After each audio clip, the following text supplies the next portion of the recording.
Yo, right, welcome back to the podcast. Today we are joined with a former professional triathlete, Dylan Osborne. We're going to talk about drinking beers and surfing, the importance of data and how you can hear the same thing 100 times and still have to make your own decisions on it. Let's get into it. Not a professional.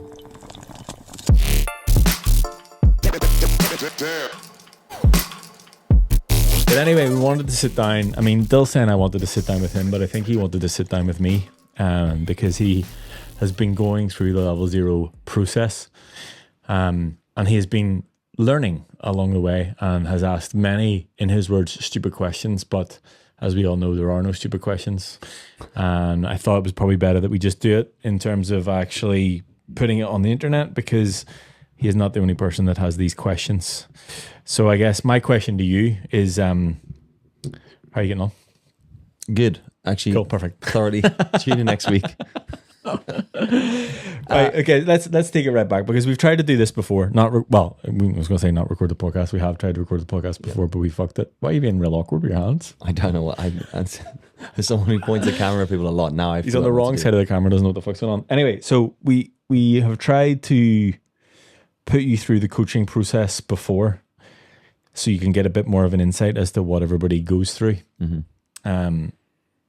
Let's say we've had a couple of false starts, but this time so far so good. We're 4.5 weeks in. Yeah. What is different this time? I realized I couldn't do it by myself. I think that was the key. I think that was the key. That's fair. Yeah. Okay. I think so. Before, I guess we need to delve a little bit deeper into that. Before, who was coaching you? Me. And AI. Okay. So let's start there. Why did that not work out for you? Turns out AI is not really that useful unless you've, it doesn't really do much to you apart from just throw words and spit words at you. And I guess the reason I ended up in that situation is my background has always been quite athletic, right? You wouldn't know that if you'd met me in the last 5 years. But 35 years of my life, athlete. 5 years of my life, beer. Right? Okay. 5 years, ruined 35 years nice, quite quickly. So then I was always like, oh yeah, I've got fitness under control, because I burned a lot of calories doing a lot of cardio-based sports. And then as I slowed down and got older and approached 40, things took a turn for the worst, in so many different ways. And then when I was like, started working with you, I was like, oh yeah, like this is cool. I'm working with Ben. That'll be the inspiration I need. This should just be fine.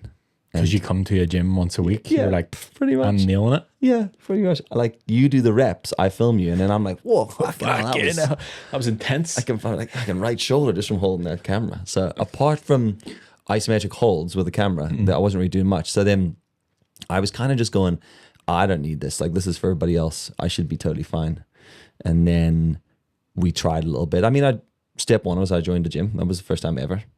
So you graduated from the Argos special plastic gold lifting all of your weights in the gym. I threw those out in the garage. You did? Out 2 days ago. I just took them to the skip. I was like, these are bullshit. Yeah. Fuck these. Yeah. These. Yeah. Okay. So you graduated from I guess moving weights around your garage to going to a gym. Yeah. I mean, and that when we first started, you were like telling me about everybody's home setups and how you get the photographs. And then you asked me for mine. And I was like, well, I have this surfboard without any fins on it that I practice on. And then I've got these weights. And they were like those gold ones. Yeah. What are they from? Like fucking years ago, the 19s. I'm pretty sure Argos. Yeah. They were actually, yeah. And I got them off somebody else. But I literally was like, I've maxed out the amount of weights. So I was lifting all the weights that I owned. Nice. I haven't done that yet. I can't lift all the weights that I own. I think I was really proud of that though as well. Do you remember when I said to you, like, I think it was like the first event I went to, and I'd like, I'm lifted everything. And then I watched Jen lift, and then I did the math back, and I was like, fuck, I'm lifting like what you're saying is Jen is much stronger than you are? Much stronger. But I lifted like a third of what she was lifting. And I was like, I didn't even think I could deadlift what she was squatting at that point. And I was like, that's embarrassing. Yeah, very, very embarrassing. Okay, fair enough. So the first step was you joined a gym. Yep. How was that? Interesting. The learning process of joining the gym. What was your lessons? I I was super nervous at the start walking in. I don't really like to look like an idiot unless I make myself into an idiot. So walking in there was a bit nerve wracking. And I kind of found myself like, rather just walk into a machine and looking like I knew what I was doing. So I ended up going to machines that I understood. And I mean, as Cash machine, vending machine. Vending machine primarily. Standing by a water dispenser for ages. What I would do is like when I was on one that I understood, I would watch other people and be like, okay, that's how. And hilariously, the first one I went to was lateral pull down. And it was like in like a separate room as a pure gym, was in a separate room with bits, and I fucking did it backwards. Nice. Sat on it. But I clocked that I was doing it backwards about 3 reps in. And I mean, I'd say I'm a pretty switched on guy. And I was like, wow, I've misjudged the situation. So I was like doing it. I mean, it was pulling it the right way, but I was facing the wrong way. So I was looking out. And then I realized 3 reps in, this is the wrong way around. So I just dropped it after 3 or 4 and stood up and stretched like as if it was on purpose. Some intentional stretches. Yeah. And then did a few stretches. Now I just turned around and carried on. So I'm hoping somebody watched me and was like, God, that guy warms up backwards. I wonder what the benefits are of that. Turns out I just fucked it. Day one. Fucked it. Okay, so you joined the gym. I remember when we were in Phoenix, you said it was your first gym experience. That was a lie because you and I had recorded stuff in the gym before, but it was essentially you were observing in a gym environment. Mm-hmm. What was that? It was interesting. It was mad actually seeing. Well, I mean, it was hard because it wasn't like a standard gym environment because you were there with a huge group of people who were all backing each other. So I think there's 2 aspects of it. The gym environment was kind of cool, and it was eye-opening to understand and see the machines and how people use them and what different people do on what machines. Like one person lifting one weight that's maybe nothing to somebody else, but they're fucking dead lifting that weight. So that was kind of cool to be able to see that and say, oh, okay, literally everybody has their own limits, and that's fair. And the other aspect of it was seeing the support network of people pushing each other, which is now 2 years later, I understand when I think I'm pushing myself and I couldn't do heavier than that. But I imagine you don't do that when you're by yourself. Andres shouting at you, you could probably push a little bit more in your butt wink. Okay, so you have moved from the working in the beer industry, I guess, to working somewhat in the fitness industry. You've joined a gym. You've got AI as your coach, and I suggested, right, let's go through this level 0 process. Yeah, and I mean, I think I attempted this last year when we did the program setup, and I tried, and I'll use all the excuses that everybody else uses. I got distracted, shit came up, there was other stuff I had to do, and don't worry about this, I've got this. And then towards the end of the year, we were talking about apps, and I thought, hey, this would be kind of cool. I was messing around in Base 44, and I thought I want to just understand how to build an app in Base 44. So I thought, well, why not just build a fitness app? Which I did. Successfully built the app. You didn't use it successfully, but it exists. It's called Dildos Fitness. It reads dildos. Can I download it in the App Store? Not on the App Store yet because I haven't paid to launch it, but I could probably give you the thing, and you could Nice. I created an app on my phone. You could coach me. I could coach you. Dildos Fitness. It reads Dildos Fitness is the problem. So I don't know what sort of exercise. So we'll take it back a year. I think we're backwards forwards here. So we tried to do this last year when we did the program, which was the previous version of level 0, and we didn't exactly nail it.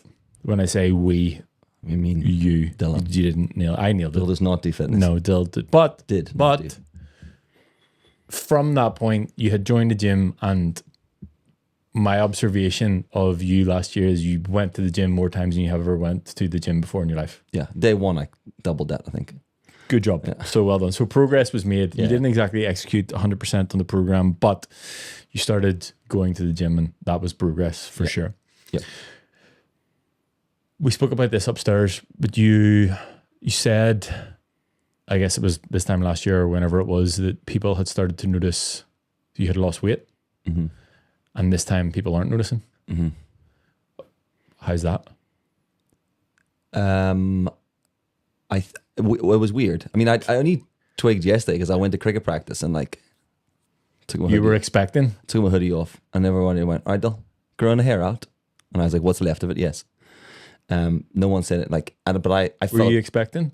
I felt good. So I was expecting somebody to go, hey, looking sharp. No one said anything. The only person that said anything is Pamela. I mean, I've been around my mum and dad's house, and they're just like, hello. And went out with my mates, and no one said anything. And I was like, oh, that's fucking weird. But then yesterday I went for a Maybe there's a surf. group chat going on. Everyone's like, don't be mentioning the There's a Dill side about chat. weight loss. Yeah, yeah, it's probably everybody's you. in. Well, you message I got everyone an on my app with phone. everybody that you know. Like, don't be No one mentioning the speak to him. Dill. We're gonna bully him into this. So I was like, I mean, I felt better this time. I feel like the last time I did it on my, I'm saying on my own because I didn't really listen to anything. I cut calories, and I mean, I would say I cut calories dramatically for me to 1,800 a day, and I did that pretty well for probably about I don't know, 4 to 6 weeks. It was pretty. I mean, I fucked it a few days, but like for the most part, and we're not saying like I wasn't going from 2,500 calories. I thought I was at 2,500 calories. I thought my daily input was around there. And then when I started tracking it, I was like, whoa, like I ruined it at nighttime, like destroyed it. Like I would get through a day and be like 2,300 calories and then just Eat another 2,300? yeah, quite easily. Like, and I think I realized I've always eaten like that, but because I did high cardio sports all the time, like surfing, roads. I mean, there was a point where I did triathlon, so it was like those, and I rode BMX bikes and mountain bikes. People will find that so hard to believe looking at you now. I know. There's people that only know me from the last 5 years. When I say that, they go, bless him. There's no way that guy ever did sport. He's read a book about a triathlon or something one time. Okay, so we've now graduated to tracking and understand the calories. What were your lessons there? My lessons were there's some foods that are way more calorie dense, like that I underestimated, like a bag. Well, like a Toblerone, yes, a full fat, like giant, not even like a single portion. Like I'm talking full elite. Yeah, like the one you get in the airport that you bring home for someone. Yeah, when you're going back to a family and you go, I brought you all this bar. That's not a one. For me, that was like a just I'll eat that while I'm watching this movie, and like not once a month, like regularly enough. Or like a whole box of those like shellfish. Yeah. Gillians. That's my good. favorite. Yeah, they are good. So I was eating those, but then silly things actually were. I mean, I kind of knew that they were bad. I didn't realize how bad. But like, when you say bad, can you please clarify what you mean? Because I don't want to get into good bad food. What I mean bad is and purely is in calorie numbers, like the amount of calories. Like they were high in calories. They're not bad. Yeah, food is not bad. No, but they were just high in calories. Okay. Yeah. To the point where like I thought I was doing an extra 500, but it was actually about 1,700. You know, it was like I was gonna just okay. pop that. So the lesson then in this is what you think and what the reality of, number one, how much you consume, and number two, how much or how many calories is actually in some foods was way off. Both of those things. Yeah, and like dramatically off. Not like close at all. Like so wildly off. Like I went, oh my God. That's so what's the problem. what's the lesson for the viewers, listeners?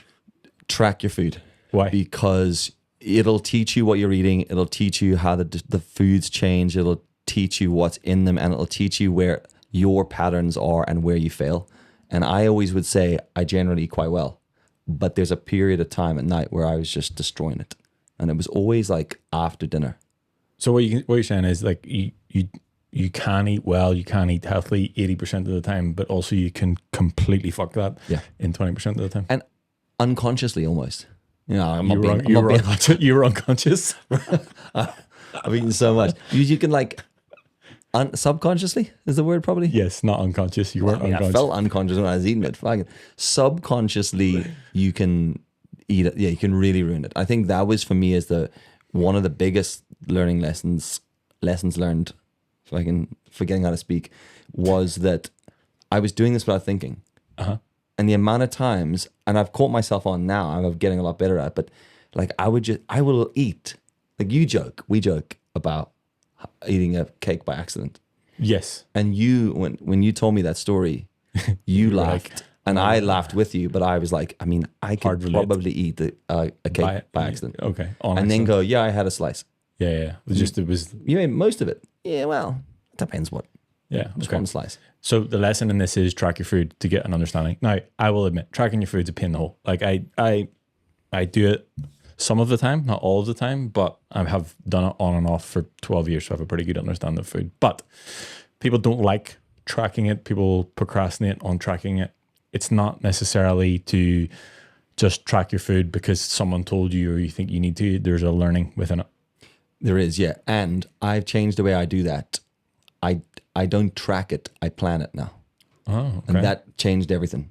Okay, So I elaborate. get up in the morning and I put into my fitness pal what I'm going to eat. One entire Toblerone. Fuck yes. I don't have any calories left for the rest but of to the be day. fair, I'm like, that hits my target of calories for the day. No macros at all. No, I stick it. I put everything in first, and then I almost use it as an assessment to be like, how does that get me to my protein goal? What does that do for carbs? Like the amount of fiber I don't eat is absolutely amazing. And then where does that sit my calories? Because what I've learned is that's me making a conscious choice as to what I'm going to eat during the day. Mm-hmm. And it also allows me to correct problems before they happen. Because the other thing I would do is I would eat it. And then if you eat it and track it, then you're sitting like, yeah. What do we do now? Agree. Okay. So you're choosing your food. It's not choosing you. Yeah. Okay. Yeah. Good. Okay. So we didn't exactly nail it in the program last year, but by being aware through osmosis of being here and listening to me talk about the same stuff over and over and again in videos, you are now at the point of getting to the end of 2025. You go to the gym somewhat regularly and you have an understanding of food. Yeah. So progress. Yeah. Yeah. Solid progress, I think. Okay. So then January 12th, we start into level 0. You commit to doing the process. We're 4.5 weeks in. What's changed? Well, my arms don't fit into my wetsuit for the first time ever, so that was a positive. Yeah, I think. good. So apart from So you're going to cut them off? The sleeves, not my arms. Okay. What has changed? I think the main thing for me has been my understanding that this isn't just a thing I'm doing until I get to a point. Mm-hmm. It's more like this is how I do things now, and not I have to. And that was for me was a key word to change. Like, I'm not doing that. So if someone's like, hey, do you want a donut? Oh, I'm not eating donuts. That phrase for me doesn't work for me. Because that first of it follows up with why. Yeah. And also donuts are delicious. And then, yeah, exactly. So I just go, oh, no, thanks. And then I go, why not? And if someone does ask why, I just go, I just don't want one. And it's because I've got myself around to the idea of it's kind of how I want to do things and how I am doing stuff rather than like an end goal. Because I don't want the end goal isn't I want to get to a point where I can do another triathlon. The end goal is that I die eventually. Okay. Having had fun.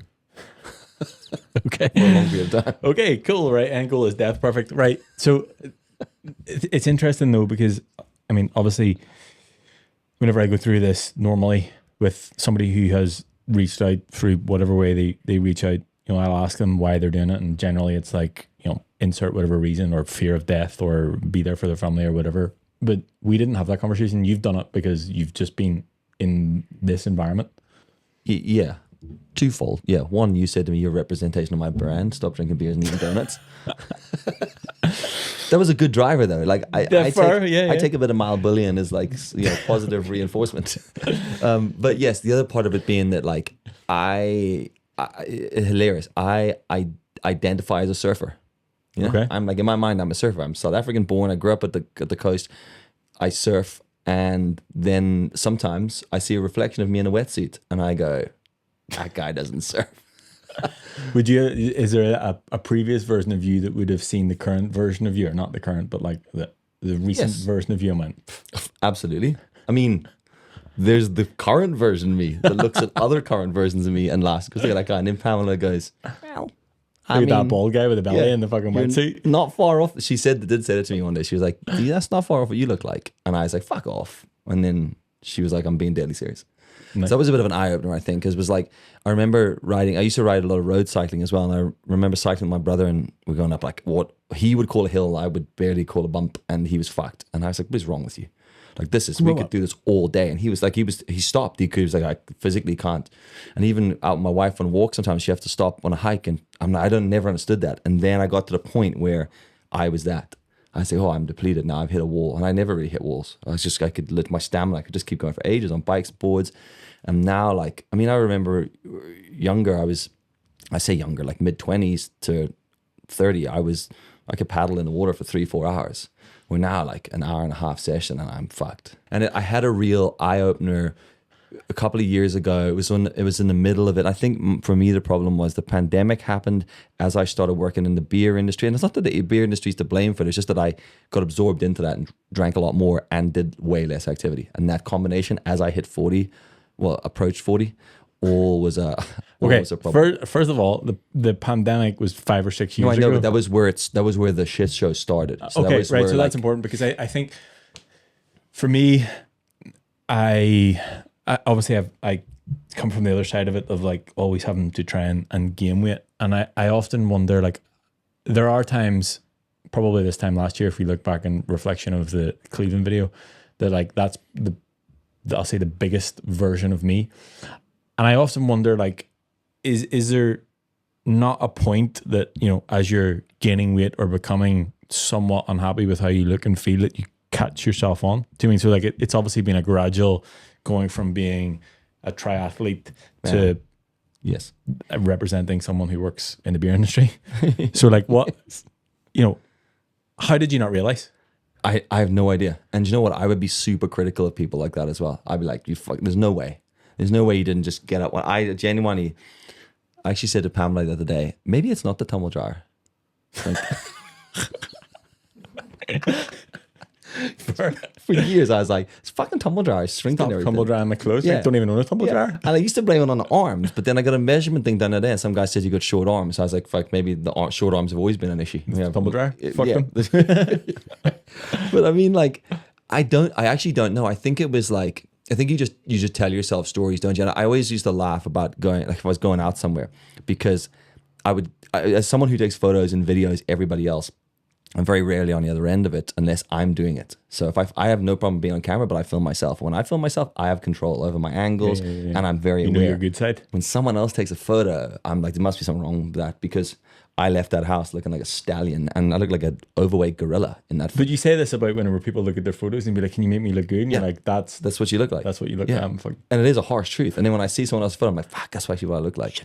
And a lot of it was posture. Like I would, when I'm in the mirror, I'd stand up, quite straight. You go, pigeon chested. And I'm like, fucking, that's a solid. And you turn around, you go. Yeah. And as soon as I walk out, straight into fucking gorilla mode, and I just drag my knuckles out the door. Shrek leaving the fucking...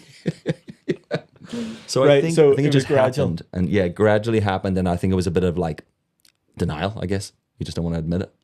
Okay. And I also thought, like, I can fix this. Like, I have these band T-shirts that my kids wear now, because I got the point where I thought no, but I was like, Pamela said to me, "Get rid of these," and I was like, no, I'll get back into wearing those. I mean, they were men's small T-shirts. I ain't fit into a men's small T-shirt ever again. Not with arms and shoulders. Not with these arms. Yeah.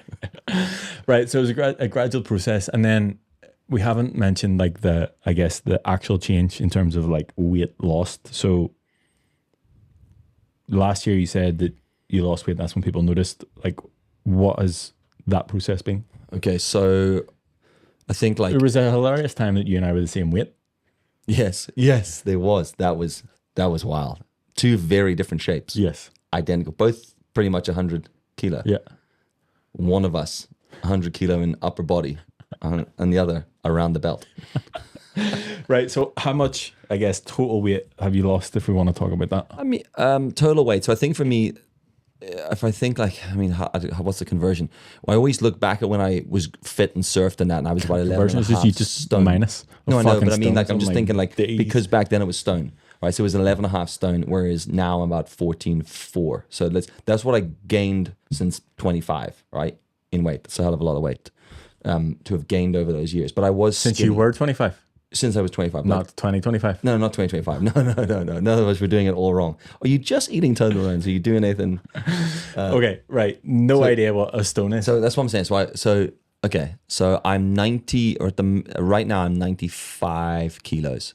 Okay. All right. But I think when I was like, fuck it, I think I hit the 100 kilo mark. That was when we were in Cleveland last year. And I mean, I'm a bit like Cartman, where I blame it on, thick, not bones, but legs. I'm always like, I got big legs. Well, I do have big legs because I cycled for years. A lot of my weight is in my legs, but most of it. How do you know that? You just weigh your leg? Yeah, just one leg. It's just an excuse. It's an excuse and an assumption based on the fact that I just have large legs, but I don't know if that's fucking all fat or muscle or what. But I think I hit 100, and that was when I was like, oh fuck, I need to cut this back. So the middle of summer last year, I think that's when I went on a stronger, stricter calorie cut, and I went down to like 1,800 calories, and I lost weight, but I wasn't training correctly. I was training. I mean, I was going to the gym. You know, I was walking in the door and sitting on machines and stuff, and Taking a video for Instagram.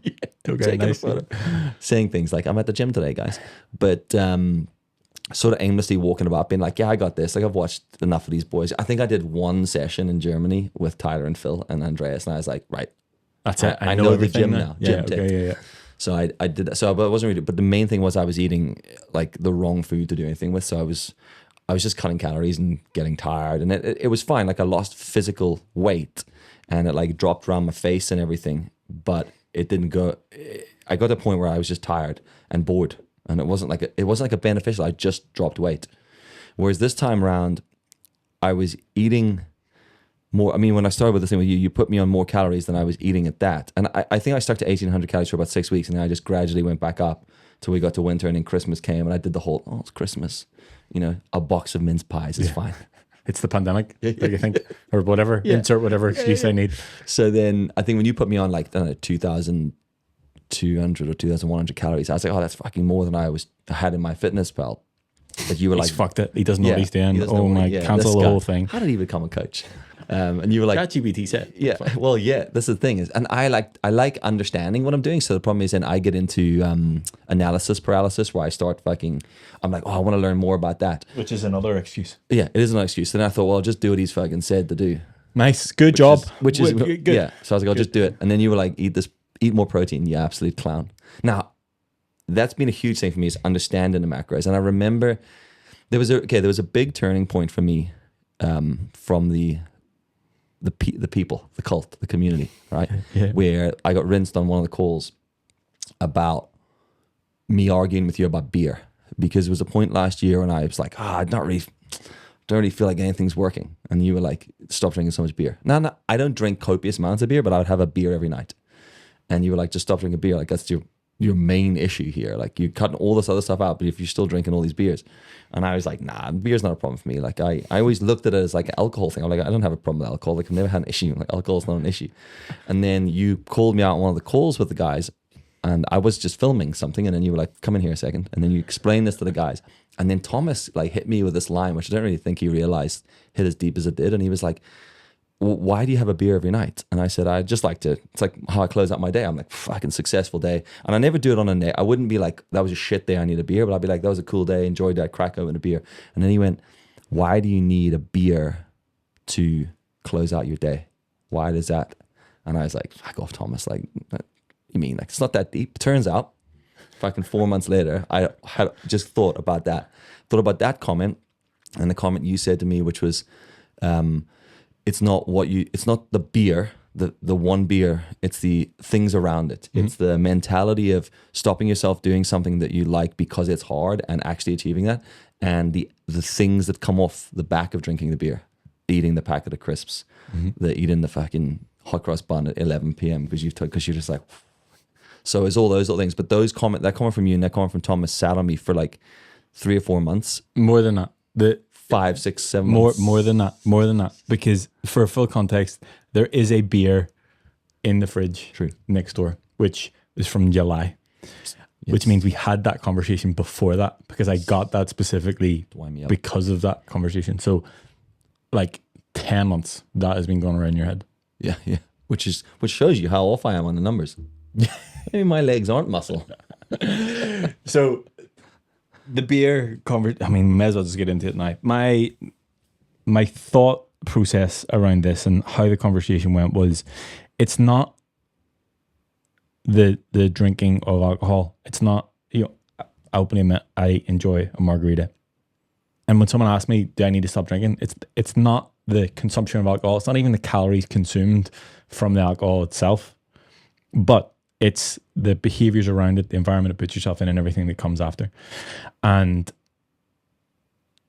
now that you have a little bit more data to go on, you will have more of an understanding of how much even just one drink impacts rest and heart rate variability, quality of sleep, and all those other things. So you may see it as, I'm just having a beer because that's how I close off my day. But it's the knock-on effect of everything that you don't see after that, or you choose to ignore, potentially don't you're not as active the next day. You don't wake up, you don't function as well. You're not as like in tune with work, or you just sort of like a little bit, you just operate at like 80%. So I wasn't telling you not to drink beer for the drinking of beer. It was I was asking you to challenge yourself, and you were like, nah, fuck off. Fuck you. You don't fucking know me. I think that was the problem. That part of the problem is sometimes you need to find your own way. There's like, I can be a bit stubborn with certain things, and I'm like, no, I know I'm in control of things. So when you told me that, it is, isn't it? Yeah. When you told me that, I was just like, no, I mean, why would I mean, also all the excuses, I was like, well, we just moved into a new house. This is the first summer in it. What am I going to do in my garden if I don't have beer? Push-ups. Yeah. Well, I could have fixed a fence or done anything useful. Built that fucking extension. Instead, I sat there like, oh, the beer going, this is class. But I was like, oh, yeah, cool. And again, it was a little bit like how did you not notice yourself putting on weight? You think to yourself, I'm just having this beer. And then the next day I just have this beer. And then 8 months go by and like I just had a beer every night. So I think I didn't really think about any of that because I never saw it as an issue, because I've never had a problem with alcohol. I don't drink beer and this is what I said to you. I was like, I don't drink it for the alcoholic effect. Because people say, how do you just have one beer? I'm like, because I like the process, the smells, the flavor and all that. I just like the process of it. But if I jump forward to today with the Oura Ring and the information I've got, and now that I don't drink most of the time, when I do have a beer, which I do like to have a beer on the weekends, I can see it. And I can actually see, fuck, look what I did to my sleep from one beer. Even like the other day, I think Pamela and I had two beers. And I know that I'm a solid 2 beer guy. I forgot. I like to go out 2 beers now. I go home. And she was like, you might have a third one. And I was like, nah, I'm all right. And then I caved into it, had the third. And that was because I had the first 2. And then I got up the next day and I felt like shit after three beers. And it wasn't a session. That was just Pamela and I had gone down to the pub and we had 3 beers. But then when I looked at it, I looked at it in my sleep, and it actually popped up saying there was a spike it was a minor problem in your heart rate overnight. Like it rose. So my resting heart rate when I sleep is like 46 and it went to like 55. And that was like a spike for it. And then when I look back, and so over the last few weeks, what's been really good is not drinking. It's like 5 or 6 days of the week and then just having a beer on the weekend. I can see that small lift. I'm like, if that's happening after 1, what's happening after 3 and a doner kebab on chips on the way home? But not even that, like happening after 1 consecutively. Do you know what I mean? Like you 1 beer 10 nights in a row. Well, that was something, and I don't have any facts or numbers in to back this up, but that was something I thought about the other day. I was talking to Pamela about it, and I said to her, like, when you look at take it from the alcohol side, you look at functioning alcoholics, they drink alcohol and then they live off that for an extended period of time. It's like, so let's just think about the small effect that beer has on me. I said, if I go out one night with friends, we have 6 beers, and then the next morning, the alcohol's still in the system. And then by the time, just as my body starts to be able to deal with it, you just top it up with 1 more beer. So I was like, for all I know, I actually could have been operating on a very low level of alcohol for the last 5 years and only drink 1 beer a night. You keep topping it up with 8 on a Saturday night and fucking the whole system up. So that's got me like, what that's got me doing is goes back to what you said to me to start. It's about the mindset of thinking about it. So I'm questioning it more now to the point where I'm looking at alcohol going, I look so it's more the decision. It was a decision. How I make the decisions of, is this in line with the person I'm going to become? Yes or no. If the answer is no, is it worth it? And sometimes having a beer is worth it. Yeah. But the majority of the time not. It's not. And it literally happened last night. Isn't it hilarious that, like, how many times have you heard me say these things? Fucking hundreds, like constantly. Even, isn't it hilarious of like some things that you do or put in your check-in of, I know that we have recorded videos on, and you're like, as if you just have not been here. Yeah. Yes. And like you relive it more than I do. Like I relive it this one time when we record it, but how many times do you relive it? I have to go through and edit. You say it, do 7 takes at it, and then I still message you. What do I do here? How do I do this? I mean, protein was mind blown for me there recently, and I still haven't got it nailed, but I've got a fuckload better at it. I did one day. I did, yeah, which is good. So I ticked it off. That's that done. I have it stacked. I did. Like, I genuinely was like, and you were like, you got to do it. Well, remember I said to you, are you sure you've got the numbers right in this protein? I guess it seems like a lot for me to do. And then I was like, oh yeah, I got this. So I got up one day and I was like, fucking sweet eggs for breakfast. And I had a bit of cottage cheese in it. And then I had chicken. And then I think I had maybe oats or something. Whatever way I was throughout the day, that was what. And I thought, well, that must be 190 grams. And then I looked at it and it was like 85 grams. I have to do this all over again. And some, fuck, and where am I gonna? And then I was looking at my calories, going, how am I? This was mad. How am I supposed to get? And I was actually out loud talking to myself, going, how the fuck does Ben expect me to get 190 grams of fucking protein in? I can't go over my calories. If I do that, I'm gonna that sound. If you know this, you're going, Dylan, you're an idiot.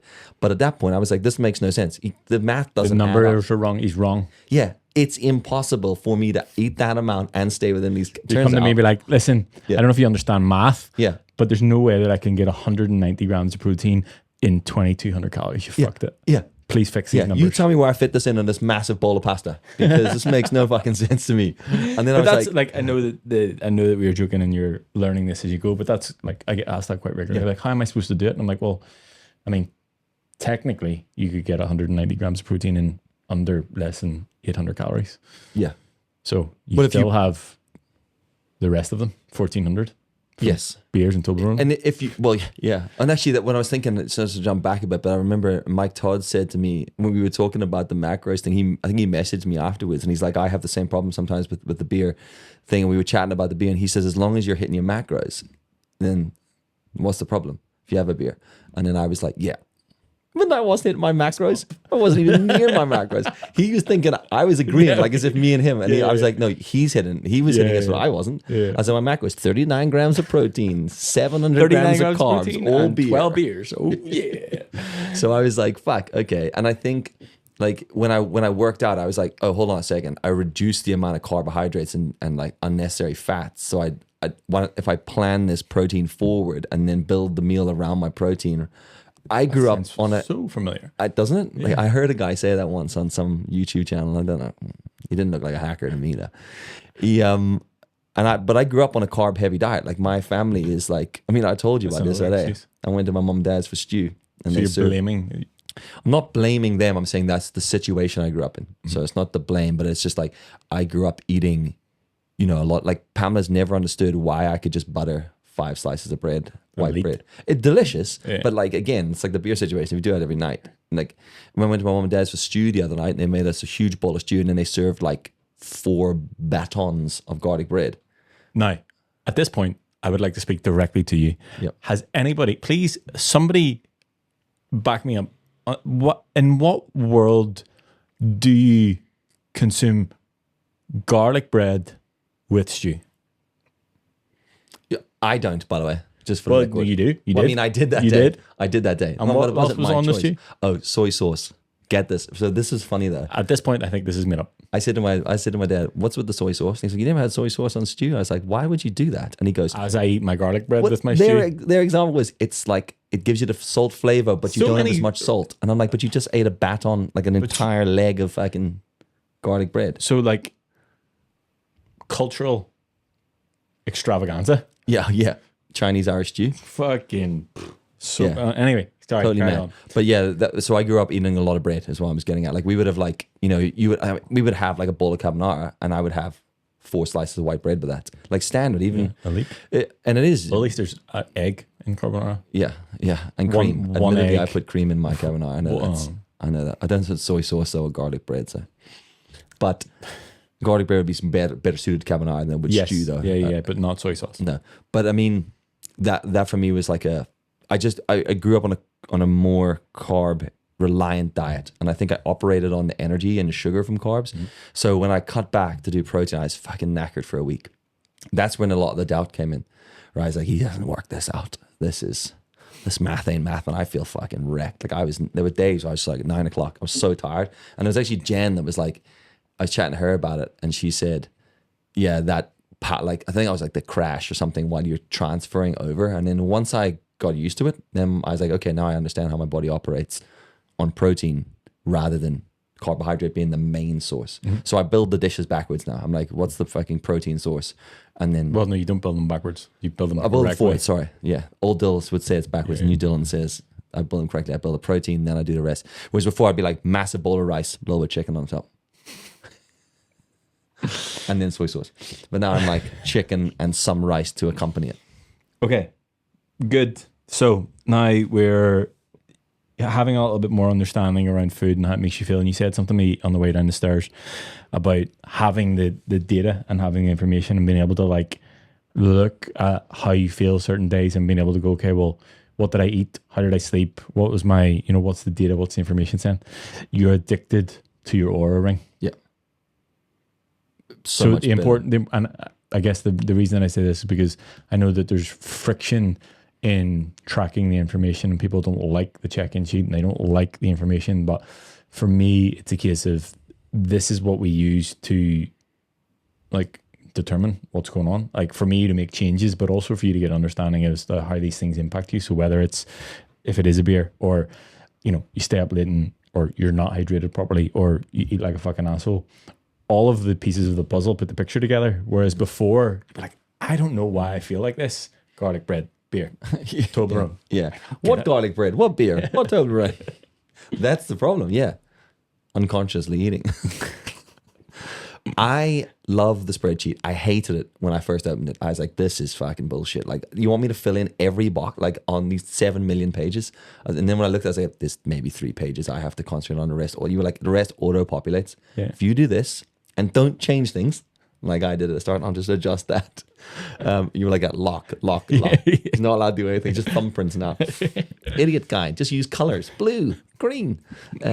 But yeah, at first I thought I'm overwhelmed, and I can understand anyone who opened that spreadsheet for the first time. But if you just use a bit of common sense and sit back and just take each page and read it, or just watch the video that's 8 minutes watch long. the video, yes, which I did, and I watched it, and I was like, I got it now, 1 minute through, and then I had to come back to it, watch the next minute. Okay, now I understand it, and I still fucked it, and I still had to ask you, how do I use this page? Yeah. So I actually really quite like it now, and once I started doing it daily, rather than waiting. That also sounds familiar. Waiting for a Sunday. I'm so familiar with these things. I'm just like, we should do videos on that. Yeah, like, we tell create people an how to do entire this. content library for internal stuff like this, so people know what they did. Host a call each week where you can explain it to people. Yeah. Be good. Or we should put out free content on the internet and YouTube. That and do too. That too. We need to hire a video guy.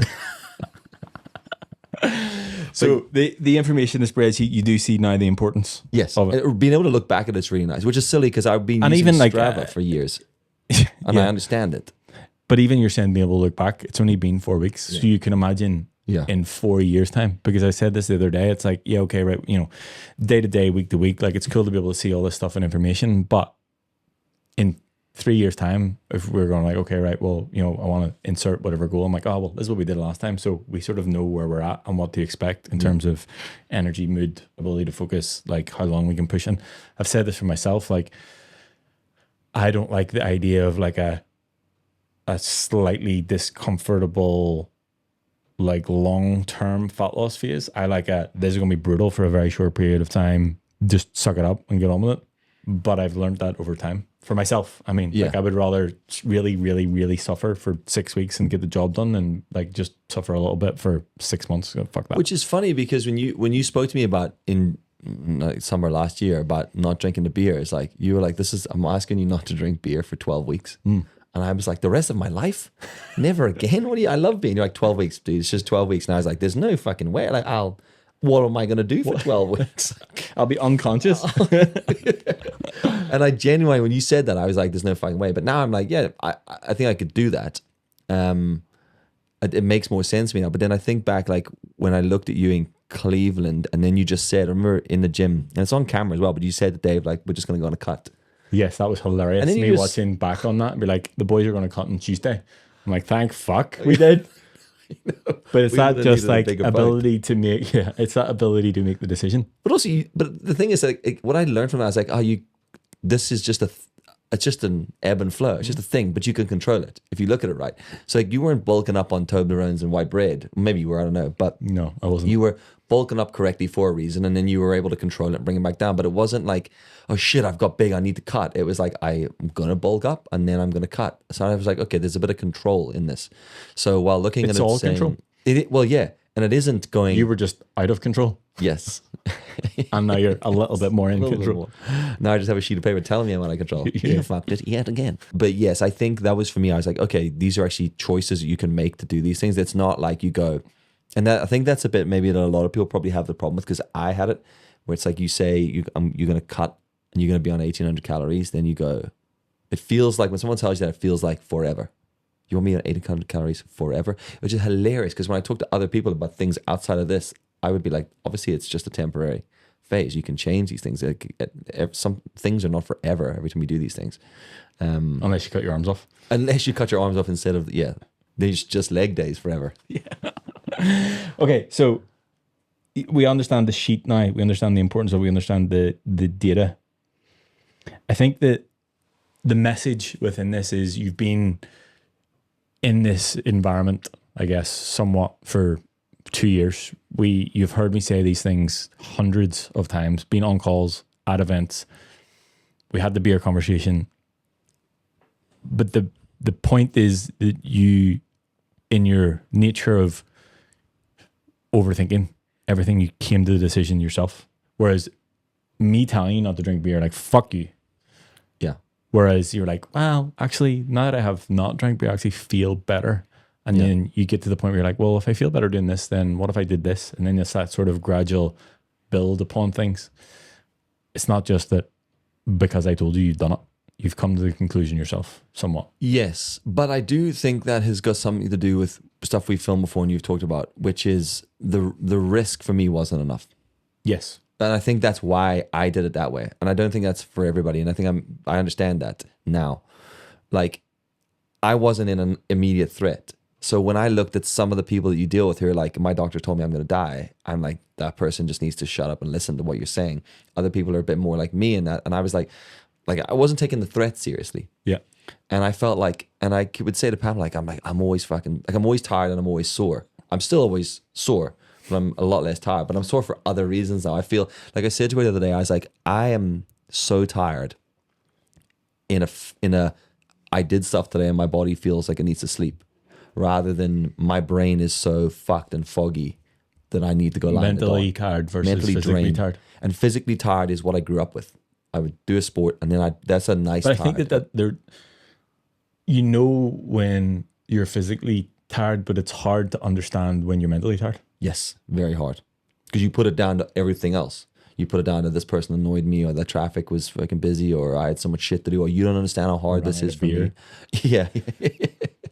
I broke the bottle opener. I can't fucking do anything. Those sorts of things. So getting there took me time. I also am a thinker. So when someone says something to me, I'm also not somebody that will just take one opinion of my own and then that's me for life. I'll always listen. And I always say to people, like, I might not like the feedback somebody gives me at first, but I will take it on and think about it. And I might come back to you in 3 months and go, really thought about that, still disagree. Have a good life. But 9 times out of 10, I'll come back and be like, hey, I really thought about that. I understand now what I'm doing. So it took me a little longer to get there.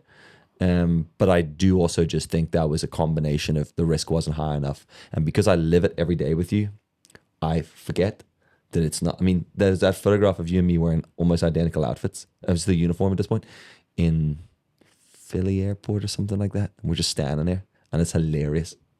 It's like, there's you. And then there's just, I was like, wow, we are very, actually, it wasn't even that. It was the eye opener was when we went to Atlanta. Yes. And we all took those. I mean, there was a combination of photos of me, a hacker, a 70-year-old, and you. Now, hold on. On paper, if you didn't know anybody else in that, you would go, Dylan should fare up pretty well in those photos. They'd be like, if you were going to go, there's a hacker, a 70-year-old, Ben, and Dill. Yeah. People would go, well, if you're going to look at the physique assumption in that, you're probably going to be Ben, then Dill.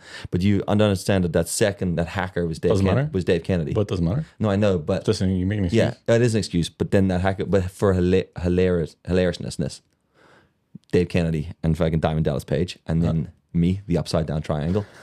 Like, I looked at these photos. So you weren't proud of those photos? No. Like, do you know Cluedo, the Cluedo pieces? That was my shape. I've never been more disappointed in a photograph of myself as I did that photograph, because Steve took a portrait shot of all four of us one by one. Shout out to Steve Yu. Steve Yu, what a legend. Well, not for that photo, unless he doctored it. Maybe he doctored it. Did he doctor it? He's in the group chat with me. He's fucked the photos. And it was like, you guys. And then it just got to this photo of me, and when I lined them up, I was like, not even an ounce of muscle shape anywhere on that body. Nothing. Just the on your head. legs. Just because your It's legs on weren't in my it. leg. Yeah, that's fine. That's fine. So that wasn't an eye opener of like, I need to take action, but that really let me go, that's how far away I am from you Reality. guys. Yeah, just because I'm wearing an oversized hoodie and shorts with my socks pulled up don't mean I'm like, Yeah, like right now we're both wearing hoodies is Yeah. fine, but the comment Yeah, you made earlier like- on. Yeah, you take it off and it's like, oh, very different shape. Okay.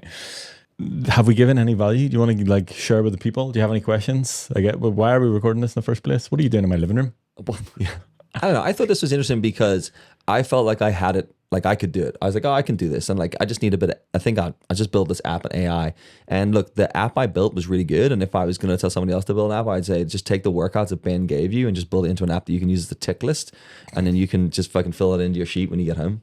That would be the only way that I'd see that using. Probably just a very simple prompt. You can put that it would do that automatically to the sheet, but we'll deal with that in another video or some sort of 48-hour live stream. Yeah, something like that.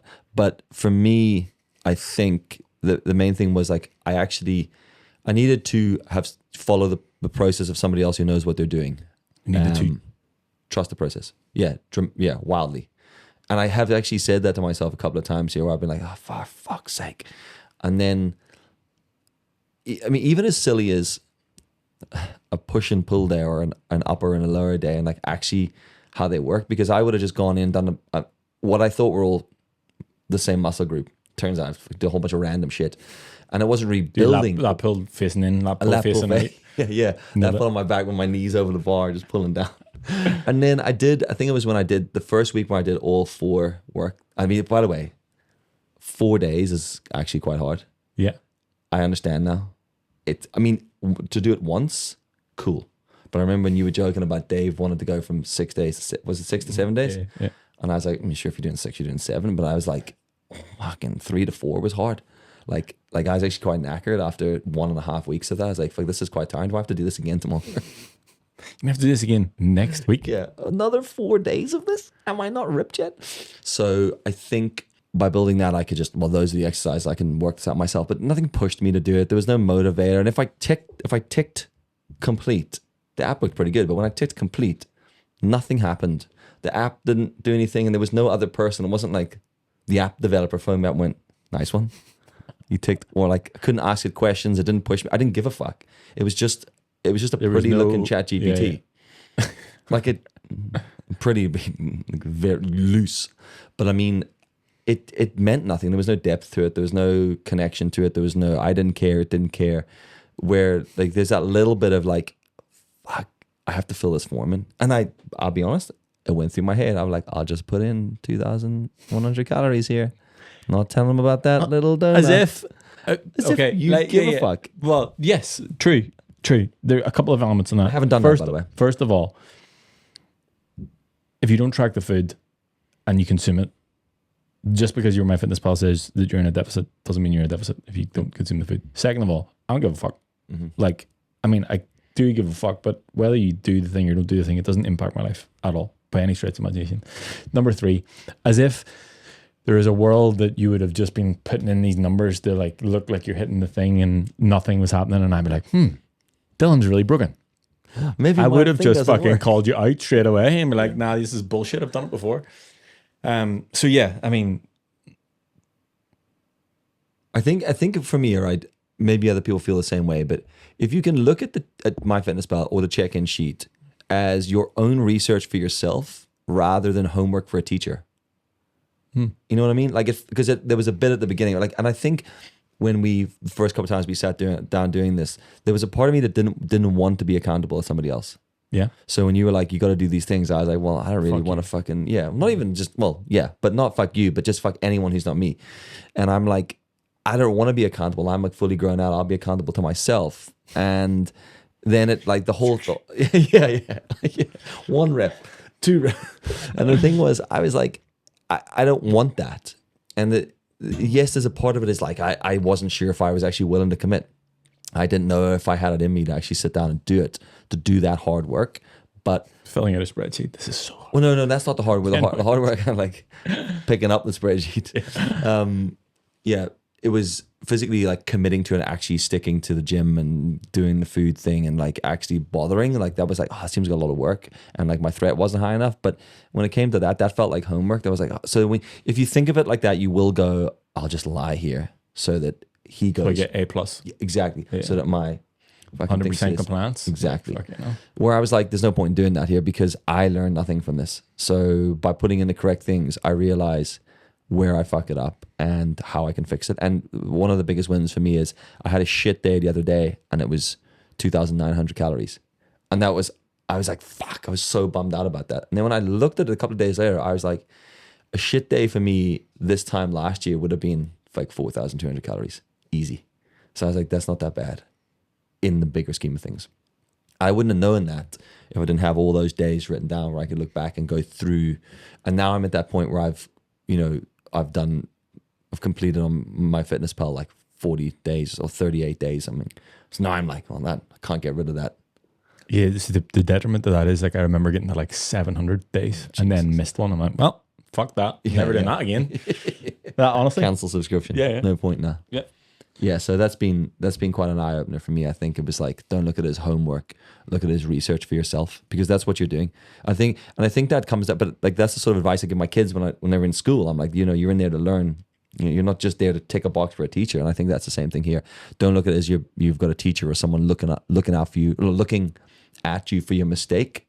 You're writing it down so you're working these things out and learning them together. So if you don't put the honest stuff in, there's no point filling the form in at all. May as well just have a fucking beer. Yeah. And get on with it. Yeah. So today's sponsor. Yeah. Would have been class. When we had like 95 bottles of champagne. Oh yeah. Don't drink beer. Drink Prosecco. Right. I think that is a valuable lesson in itself. And I've never heard it phrased that way. Don't look at it as if you're doing it for a teacher, doing it for research for yourself. I can hear Mark on the bike out there. We wrap this up with some sort of like words of wisdom or something. Jingle. Do you know any? I mean, I don't actually have any original words of wisdom there, but like the shit that Ben puts into the videos that I have to record and edit every day, just fucking listen to them, for crying out loud. Because it really isn't rocket science. It is just, I mean, that whole thing you've got there on the wall, do it anyway. As silly as it is that's the point of it. I mean, I have that tattoo on my arm, the only tattoo I have on my arm says make it count. And it's a compass. Have I explained that to you before? Mm-hmm. And it's got two wheels for cycling, a surfboard. It looks like a spear because I'm African. Mm-hmm. And then a microwave. Fuck. It's a camera. And then it's my wife, my initials, my son, and my daughter. And the idea behind that was just like, whatever thing you're doing, like don't get distracted by all the other shit in life. Just concentrate on that one thing. So that was the concept. And the amount of times I forget that's even written on my arm. Do you mean I have a tattoo machine up there? You want to just dumbbell fix it? Can you make that not look like a microwave? Add one here, just a little skew on the side. But I think like you say all those phrases, and I think for me, like the do it anyway one works for me because when I'm like, and I mean, Jen has said it to me a multitude of times when she's been answering questions. And I'm like, yeah, fuck it. Yesterday I went for a surf in the morning and then I was coming home and thought I have to do that gym session today. It's Wednesday. I said I'm going to do a gym session. I quite enjoy going to the gym, so I went. Was I fucked? Yes. Did I lift lighter weights than I probably normally would have? Yes, because my arms were knackered. But I was like, I'd rather get through the weights and do the sets and do the reps and just go lower weight so that I continue on the momentum of what I'm doing. So you kept the promise you made to yourself? Kept the promise, yeah. And you kept the habit of going to the gym? Yeah. There you go. That's it? Fuck, that's what we do here. We just hack health and shit. We're just over here hacking health and whatever. We hack health. Well, if you've learned anything, let me know. Drop it in the comments. It's been an experience for me, this podcast, coaching Dill for 4 weeks. Hilarious, the whole thing. But I think that the point, or I guess the lesson for me in this is, as a person who hears me say these things more than anybody else and still has questions and still doesn't nail it every day, is we need to do more videos. Yeah. I need to remind people of the things more. And you and I have spoken before. It's like, we're just saying the same thing over again. I'm like, yes. Yeah. Welcome to the past 10 years of my life. Yeah. I mean, like water. Yes. How many times we say drink water? Hydrate before you have it. Yeah. And how many times do I forget to drink water? Every time. Every single day. All of the time. Every time.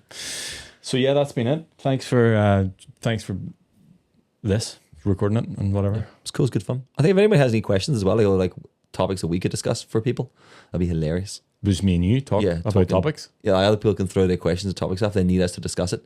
I could be the man on the ground for people who aren't here all the time. Today I'm representing Andreas. Yeah. You just dress up like that and do the accent and all. Okay, well, yeah, if you want to do that, let me know. But yeah, I guess something about joining the conversation on Discord, discord.gg/wehackhealth. You know what's a funny one, right? You talk about identity and stuff, but like, this is because it might not be used, this might just be an outtake. I always laugh about this because I'll see people do stuff and I'm like as a photographer or a videographer, I'll see people be like, oh, I'm a photographer. And they're like a hobby photographer. You know, they swan around the weekend, they take photos of birds or the local park or whatever. And I'm like, but you're not a photographer, are you? Like, you haven't earned that. Like, I went to university, I got qualifications, I've worked for 20 years in the industry. And then I go, but I have the audacity to call myself a surfer, which is fucking hilarious. Like, there's a professional surfer going, bro. You own a surfboard, mate, shut up. Yeah. Combined 7 minutes of surf time in 20 years. I don't think you're a fucking surfer. I am more of a photographer than most people. Yeah. I've got many photos Yeah. in my phone. Yeah. Multiple. I've got many photos. I got very many. 156,874. That's a lot. That's too many. That's more surfs than you've done. Well, as a photographer, now we're fucking measuring dicks. I have got, how many photos do you think I have on my phone? 834. 240. Most of those just screenshots of Instagram I'm stories. more of a photographer than you are of a surfer. But I have lifted all of my weights. And That's you've fair. only lifted half of yours. That's fair. That's true. So there you go. All right, cool. All right, thanks for watching. Thanks for listening. Catch you in the next one. I won't. I'll be filming it. He'll catch you in the next one. I'll catch you in the next one. Later. I'll be here. That was good. Damn.